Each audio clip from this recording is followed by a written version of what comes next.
Violence is a terrible thing. It's especially a terrible thing when it's targeting our youth. Our youth these days are being targeted by cyber bullies. Cyber bullies are coming through to our youth via sources, anything electronic, such as the internet, cell phones, laptops, and videos.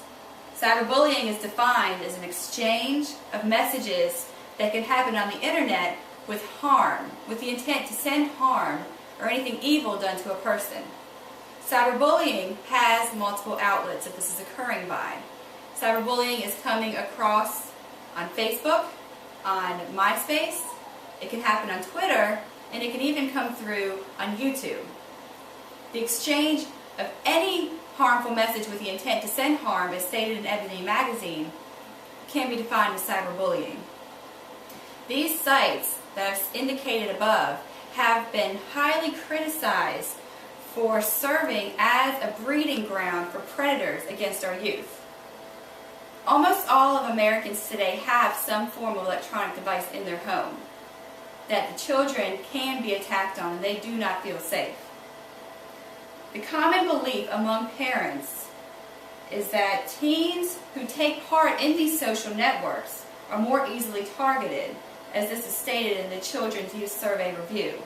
However, due to a 2006 Round Pew Internet American Life Survey, this is unfounded. This is not necessarily true. They can be targeted whether they are on these sites or not. So just because somebody has a Facebook page does not mean they are going to be cyberbullied. Cyberbullying leaves our children feeling like they are alone and helpless. Children are not only bullied at school, but the bullies are carrying into their home and into their safe haven. Children feel safe at their home, resting on their couches and in their bed. And this is where the cyberbullying happens. In Scotland recently, as noted in the Times New England, 475 students have come to authorities indicating that they are coping with some sort of abuse. This abuse is an invasion of their space. We are not talking about simple meanness here, as stated on Fox News website. A few bad words being thrown around is not what we're referring to. This cyberbullying has led students to the brink of death and even to commit suicide. We as parents teach our children to cope with being hurt and with having bad feelings, and we help them grow as a stronger person. What we can't help them with is when the cyberbullying comes to the extent that they do commit suicide. Cyberbullying, and that is also stated in the Fox News website with the facts stated above.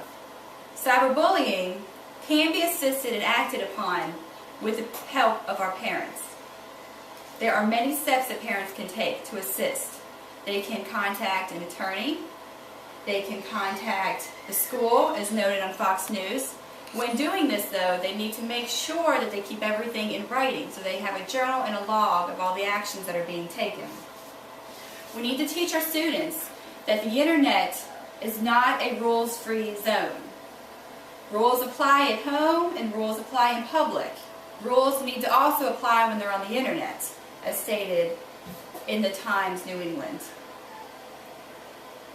Rules are important and they need to live by them. There are predators on the internet that will come after them if they are free and talk to anybody. Somebody who's saying that they are your 13-year-old friend may be a 40-year-old man who's trying to meet you at a park. Cyberbullying can happen in any way. In some instances, the schools are not always up to date because this is a new epidemic that's happening. If that's the case, it is important to know that the Department of Education's Office for Civil Rights Act